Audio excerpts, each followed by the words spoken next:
আজকে আমরা পড়ব উত্তর আমেরিকা মহাদেশের কৃষিকাজ ও পশুপালন সম্পর্কে।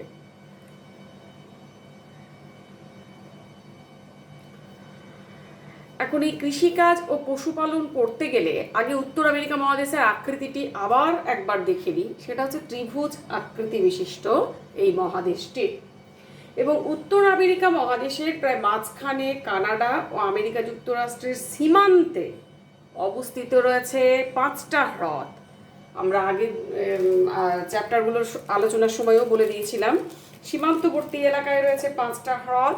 উত্তর আমেরিকার কানাডা এবং আমেরিকা যুক্তরাষ্ট্রের সীমান্তবর্তী লাগোয়া অঞ্চলে সেগুলো হলো সুপিরিয়র, মিচিগান, হুরন, ইরি ও অন্টারিও।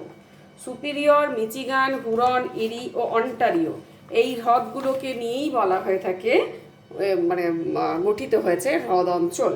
অর্থাৎ এই যে আমরা আঁকছি, দেখো এটা হচ্ছে সুপিরিয়র, তারপরে চলে আসছি মিচিগান,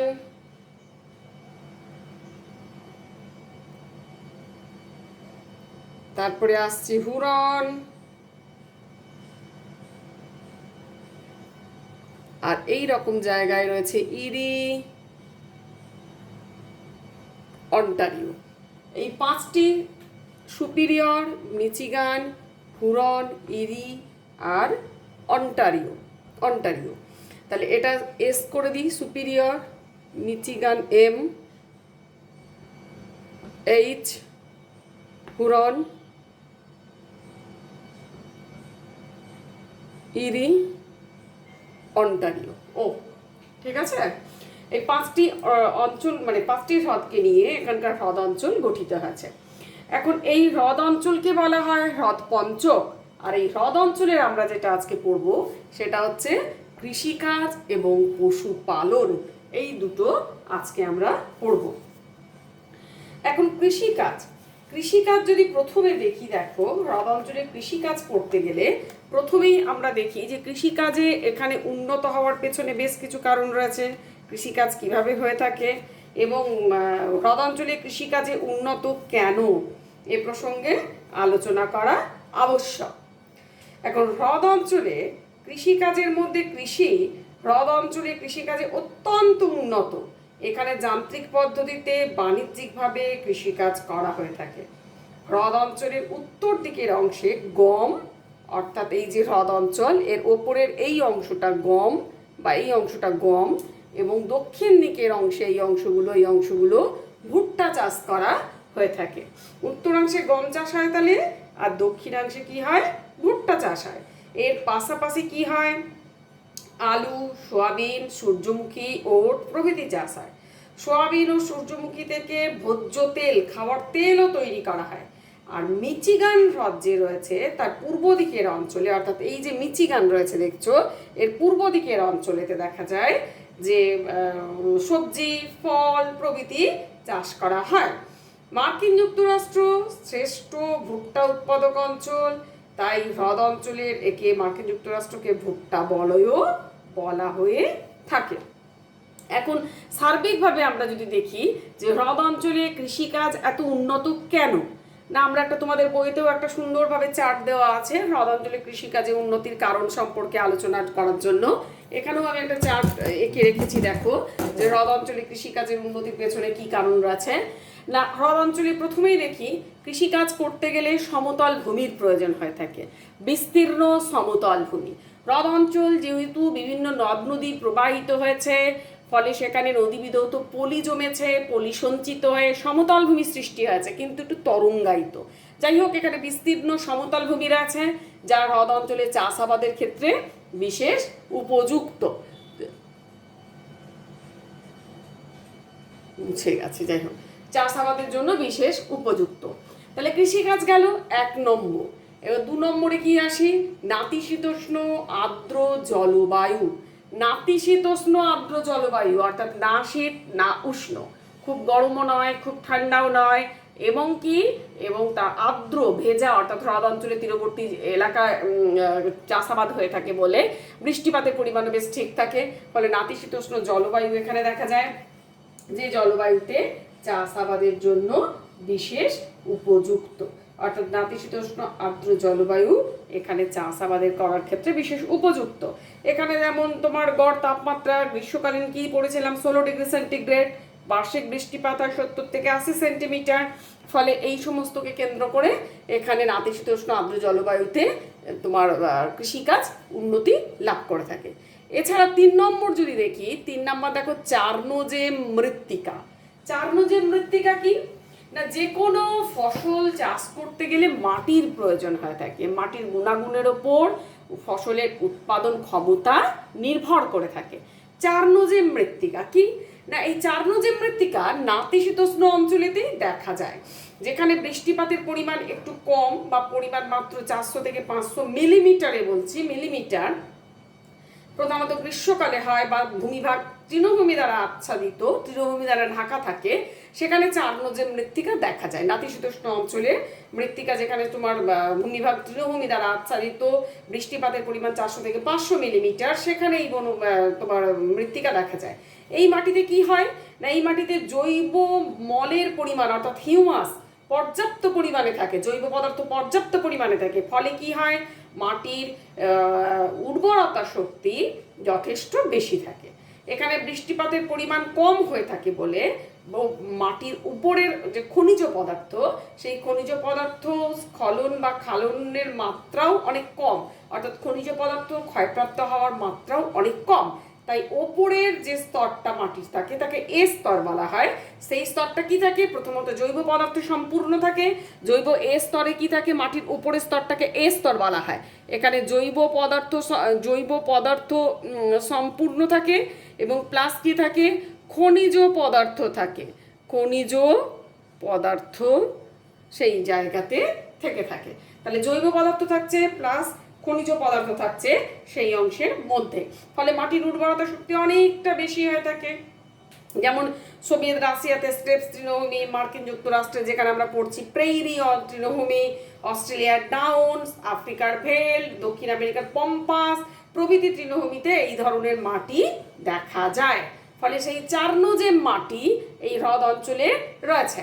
ফলে হ্রদ অঞ্চলে চার্নোজেম মৃত্তিকাকে কেন্দ্র করে চাষাবাদ এখানে ভালো হয়ে থাকে, যেখানে জৈব পদার্থের পরিমাণও বেশি, খনিজ পদার্থের পরিমাণও বেশি।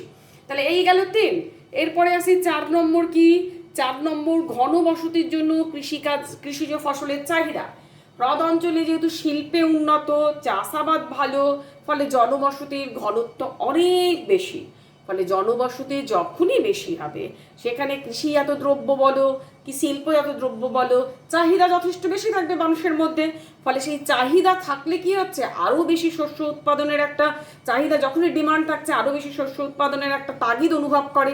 ফলে সেক্ষেত্রেও কৃষির উন্নতি সংঘটিত হয়েছে। এর পাশাপাশি পর্যাপ্ত জল। 5 নম্বর হচ্ছে পর্যাপ্ত জল। পর্যাপ্ত জল কি কাজে লাগে না, পর্যাপ্ত জল এইভাবেই লাগে, এখানে যেহেতু বৃষ্টিপাতের পরিমাণটা একটু কম। আমরা কি দেখেছিলাম বৃষ্টিপাত না, কৃষিকাজ পড়ার সময় তোমার এই জলবায়ু পড়ার সময় বৃষ্টিপাত পড়েছিলাম 70 থেকে 80 সেন্টিমিটার, কখনো কখনো 150 সেন্টিমিটার পর্যন্ত যায়। বৃষ্টিপাত যে সমস্ত জায়গায় কম হচ্ছে বা কম বৃষ্টিপাতের জন্য এখানে খালপথের মাধ্যমে জলকে এই হ্রদ অঞ্চলের যে 5টা হ্রদ রয়েছে, সুপিরিয়র, মিচিগান, হুরন, ইরি ও অন্টারিও, এখানে যে সেন্ট লরেন্স নদী গেছে, সেখানে বিভিন্ন ধরনের খাল কাটা হয়েছে। যেমন দেখো, যে সমস্ত খালগুলো কাটা হয়েছে আমি যদি বলি, সুপিরিয়র ও হুরন হ্রদের মাঝে সু সেন্ট মেরি খাল আছে বা সু খাল বলা হয়। হুরন আর ইরি হ্রদের মাঝে রয়েছে তোমার হুরন ও ইরি হ্রদের সংযোগস্থলে রয়েছে সেন্ট ক্লেয়ার বা ডেট্রয়েট খাল। এছাড়া সেন্ট লরেন্স, সিওয়ে ক্যানেল এবং ওয়েল্যান্ড ক্যানেল প্রভৃতি ক্যানেলকে কেন্দ্র করে পর্যাপ্ত পরিমাণে জল চাষের জমিতে নিয়ে যাওয়া সম্ভব হয়ে থাকে। এই গেল। এছাড়া আছে এখানে কি, এখানে একটা ইম্পর্টেন্ট তোমার আরেকটা ইম্পর্টেন্ট পয়েন্ট হচ্ছে 6 নম্বর, শস্যাবর্তন পদ্ধতিতে চাষ করা হয়। শস্যাবর্তন পদ্ধতিতে এখানে চাষ করা হয়। শস্যাবর্তন পদ্ধতিটা কি না, একই জমিতে বারবার একই ফসলের চাষ না করে বিভিন্ন ফসলের চাষ পর্যায়ক্রমে করা হয়। অর্থাৎ এক বছর ধরো যদি আলু দেওয়া হলো, পরের বছর ভুট্টা, তারপরে যব, গম, ওট, রাই, বিট এই ধরনের। ফলে তাতে কি লাভ হচ্ছে? তাতে লাভ হচ্ছে জমির উর্বরতা শক্তি বজায় থাকছে একদিকে, অন্যদিকে কি হচ্ছে? অন্যদিকে হচ্ছে উৎপাদনের পরিমাণও অনেক বেড়ে যাচ্ছে। ফলে শস্যাবর্তন পদ্ধতিতে এখানেতে চাষ হয়ে থাকে, যা কৃষিকাজের ক্ষেত্রে কৃষিকাজের উন্নতির ক্ষেত্রে যথেষ্ট গুরুত্বপূর্ণ ভূমিকা গ্রহণ করে থাকে। এরপরে 7 নম্বর হলো আধুনিক পদ্ধতিতে কৃষিকাজ।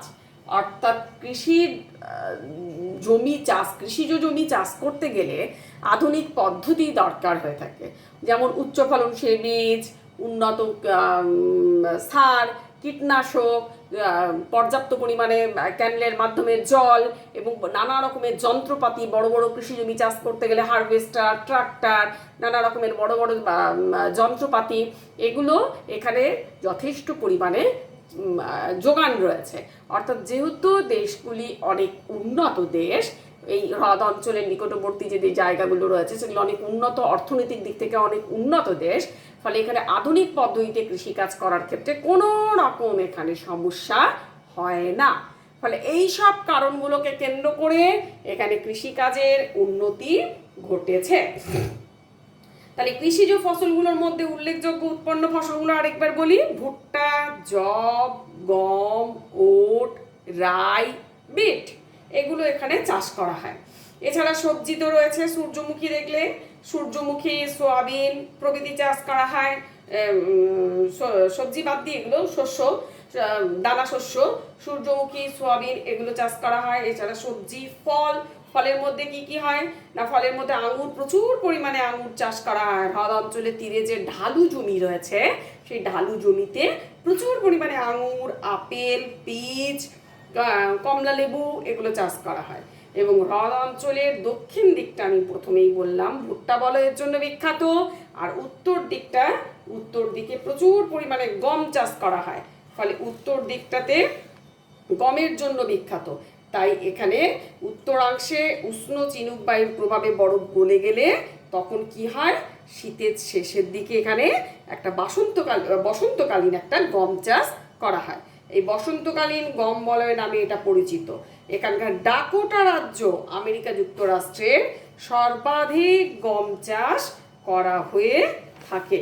কোথায় হয় এটা না, উত্তর আমেরিকার হ্রদ অঞ্চলের উত্তর দিকে অবস্থিত ডাকোটাতে সর্বাধিক গম চাষ করা হয়ে থাকে।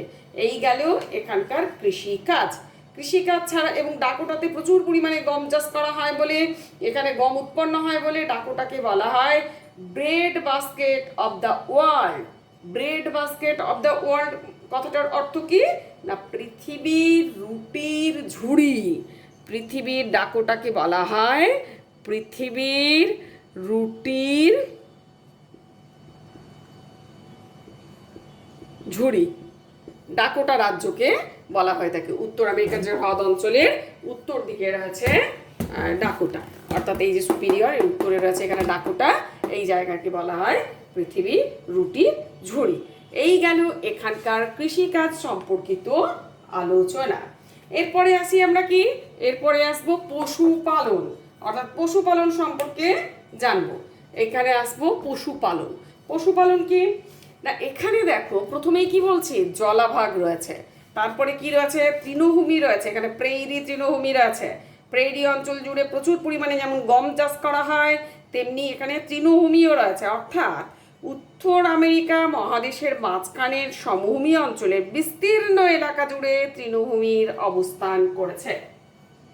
মাঝখানের সমতল ভূমির যে অংশ সেটার বিস্তীর্ণ অঞ্চল জুড়ে, অর্থাৎ এই জায়গা বরাবর যদি দেখা যায় এখানে তৃণভূমির প্রাধান্য এখানেতে রয়েছে। অর্থাৎ এই জায়গায় তৃণভূমি, বিস্তীর্ণ অঞ্চলে তৃণভূমি,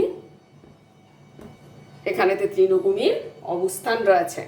ফলে কি হচ্ছে না, এখানে আমরা কি দেখেছিলাম, এই অংশটাতে আমরা দেখেছিলাম রকি পার্বত্য অঞ্চল। চকটা গেল কোথায়, এই যে এই অংশে তোমরা দেখেছিলে, এই অংশ বরাবর রকি পার্বত্য অঞ্চল।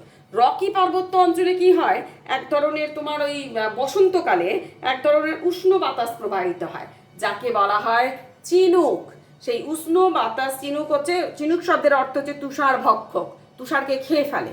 অর্থাৎ উষ্ণ বাতাস মানে গরম বাতাস প্রবাহিত হচ্ছে, ফলে চিনুক, যে গরম বাতাসটার নাম চিনুক, এই রকি পার্বত্য অঞ্চল বরাবর এটা প্রবাহিত হওয়ার ফলে এখানে বরফ সব গলে যায়।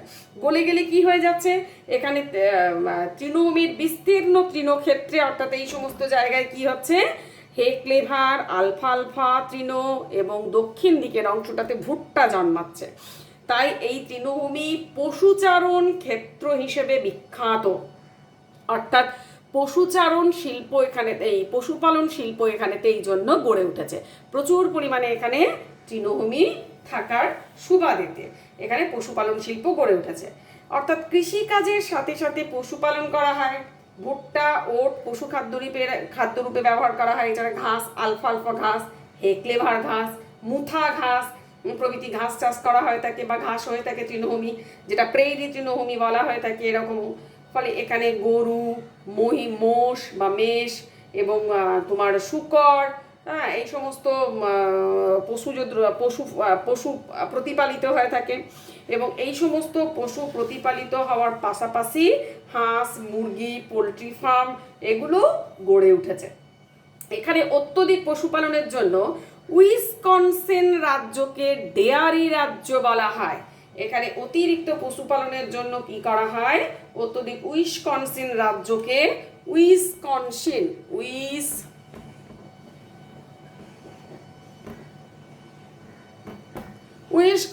রাজ্যকে কি বলা হচ্ছে, ডেয়ারি রাজ্য বলা হয়। পশুপালনের জন্য এই রাজ্যটা বিখ্যাত। এছাড়া রয়েছে শিকাগো শহর।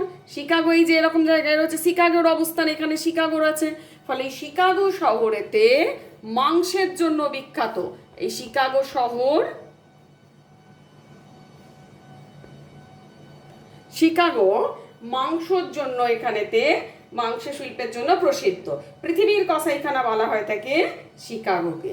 এখানে প্রচুর পরিমাণে যেহেতু পশু প্রতিপালিত হয়ে থাকে, তাকে কেন্দ্র করে মাংস বিদেশে রপ্তানি করা হয়। ফলে এখানে প্রচুর পরিমাণে পশু প্রতিপালিত হয় এবং শিকাগো শহর মাংস পৃথিবীর কসাইখানা হিসেবে বিখ্যাত। এছাড়া দেখা যায় পোলট্রি ফার্ম, হাঁস, মুরগি, এগুলো তো বললামই।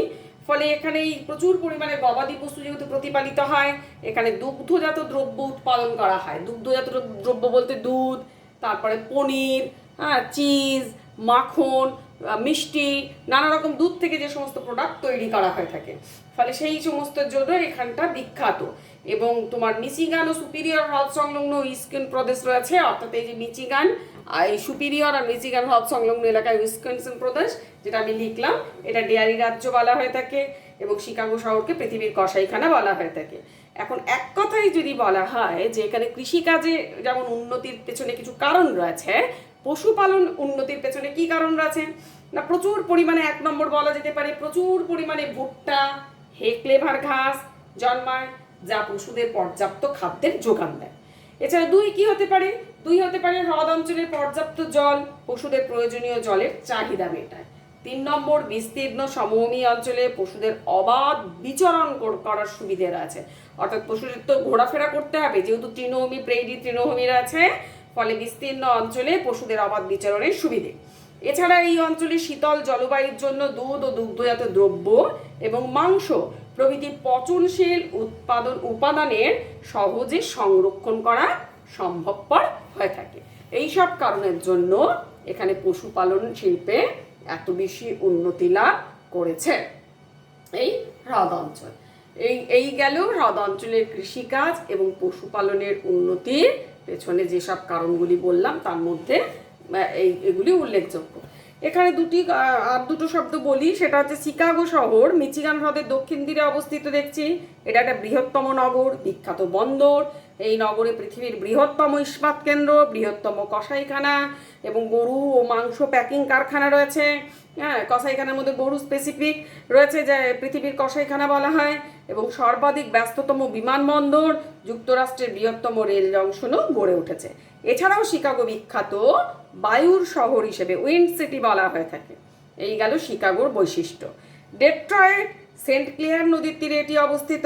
এখানে পৃথিবীর বৃহত্তম মোটর গাড়ি নির্মাণ কেন্দ্র গড়ে উঠেছে। ডুলুথ সুপিরিয়র হ্রদের পশ্চিমে এখানে রয়েছে ডুলুথ, সুপিরিয়র হ্রদের পশ্চিমে ডুলুথ রয়েছে এবং এই ডুলুথ শহরটি একটি প্রান্তিক বন্দর হিসেবে পরিচিত। বাফেলো রয়েছে ময়দা শিল্পের জন্য বিখ্যাত, অর্থাৎ কৃষিজাত যে দ্রব্য উৎপাদন হয় সেই দ্রব্য থেকে নানা রকম শিল্প গড়ে উঠেছে, যেমন গম থেকে ময়দা শিল্প এবং ময়দা থেকে নানা রকমের যেমন কেক, বিস্কুট, পাউরুটি ইত্যাদি ধরনের শিল্প। এবং হ্রদ অঞ্চলের অন্যান্য শহরগুলির মধ্যে উল্লেখযোগ্য হল ক্লিভল্যান্ড, অ্যাক্রন, গ্যারি, টলেডো। এগুলো উল্লেখযোগ্য শহর। ক্লিভল্যান্ড, অ্যাক্রন, গ্যারি এবং টলেডো এগুলো হচ্ছে উল্লেখযোগ্য শহর। এই গেল হ্রদ অঞ্চলের কৃষিকাজ ও পশুপালন সম্পর্কিত আলোচনা। আজকের ভিডিওটি একটু ছোট হলো, আজ এই পর্যন্তই। ভালো করে পড়ে নেবে এবং অবশ্যই ম্যাপটি প্র্যাকটিস করে তারপরে পড়াটা তৈরি করবে, ঠিক আছে? আশা করি বুঝতে পারবে। ম্যাপটা না দেখলে একটু অসুবিধে হবে, সুতরাং ম্যাপটা অবশ্যই দেখে পড়াটা তৈরি করবে, ঠিক আছে? আজ এই পর্যন্তই, এখানেই আজকে ছাড়ি। পরের দিনের ভিডিওতে কানাডিয়ান শিল্ড সম্পর্কে আলোচনা করা হবে। কানাডিয়ান শিল্ড হলেই উত্তর আমেরিকা মহাদেশের পুরো মহাদেশটি সম্পর্কে যতটা তোমাদের সিলেবাসে আছে সমস্তটাই শেষ করা যাবে, ঠিক আছে? আজ এখানেই রাখি।